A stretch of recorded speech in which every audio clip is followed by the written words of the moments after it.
Making $1 million is so much more than the money. It is quite literally a fracture in identity.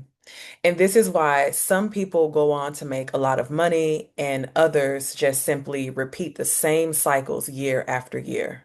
It has nothing to do with hustle, drive, or even intelligence, but everything to do with your brain protecting the identity that it recognizes the most. So if you've ever had a big breakthrough, a big month in revenue, or a huge shift in visibility, and then revert it back to where you started, it's not because you lack consistency. What's actually happening is your nervous system made a correction. I'm Jasmine P. Green, and I've spent the last several years doing deep identity work with founders and high achievers, helping my clients to create over 9 figures in results. But more importantly, I've watched what actually disrupts people after success. And once you see it enough times, the pattern becomes very clear. It's never about strategy.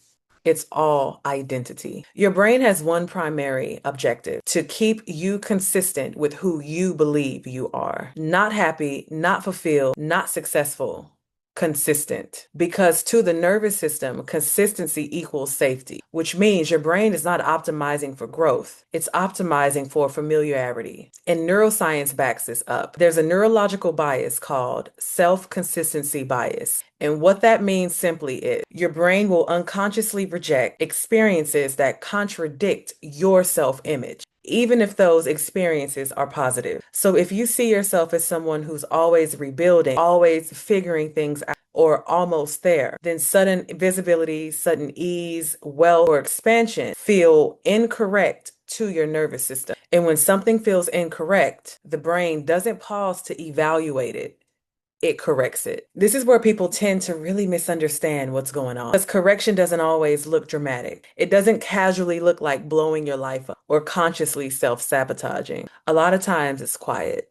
It looks like hesitation that makes no sense even when you know what to do, fatigue that appears out of nowhere, or overthinking moves that you know are right. And when that's happening, you're not thinking like, oh, my identity is being protected. It feels like maybe now is not the time. So you don't necessarily collapse, you just stop expanding. And almost immediately there's a story that forms around that. Whether it's not the right time or it's not aligned, you need more rest, you need more information, you're not ready yet. But underneath the story, the mechanism is very simple. Your brain isn't punishing you, it's just protecting the identity that it's most familiar with. When you zoom out, then it becomes increasingly clear why you haven't necessarily reached, gone beyond a certain point with money yet, but because your self-image has reached a boundary. Every identity has a range that it tolerates, whether that's a range of decisiveness or capacity. And once your reality starts exceeding that range, the nervous system naturally steps in, and you don't realize that the correction is happening. This is why so many intelligent, self-aware people stay stuck for decades. They have the clarity, they have the know-how, and they even feel motivated. But when it's time to execute, something always pulls them back. Here's what I want you to realize. Execution doesn't fail because the plan is wrong. It fails because the identity required to carry it hasn't been rehearsed yet. And your brain will not allow consistent behavior that contradicts who it believes you truly are. So if the move that you're about to make belongs to a future version of you, current identity shuts it down. And that's why you feel that push and pull. That's where that's coming from. Honestly, when you think about it, a lot of mindset work and money work misses the mark around this conversation because people try to change outcomes before changing identity. They try to execute from a future that hasn't been practiced or fully concreted inside. But the thing is, the brain doesn't learn through intention.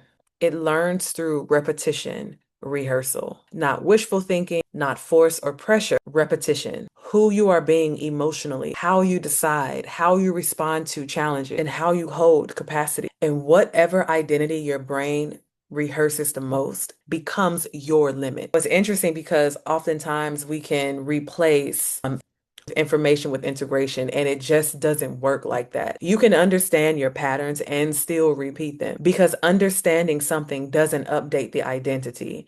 Integration and repetition does. The nervous system has to experience itself as someone new without needing to shut it down. That's what real rewiring is, becoming familiar with a higher internal standard. So I want you to just notice this for a moment. Think of that next level that you want, financially, creatively, professionally. Just really think about it. See it in your mind's eye. Now notice who you believe yourself to be in relation to that next level. That relationship is the pattern. Want to find out more about the subconscious patterns that you've been deciding and leading and building from, and how to rewire it? Take the assessment, the description in this video. It takes about 6 minutes and it'll reveal to you your unique pattern and how to begin rewiring it. And I'll see you in the next video.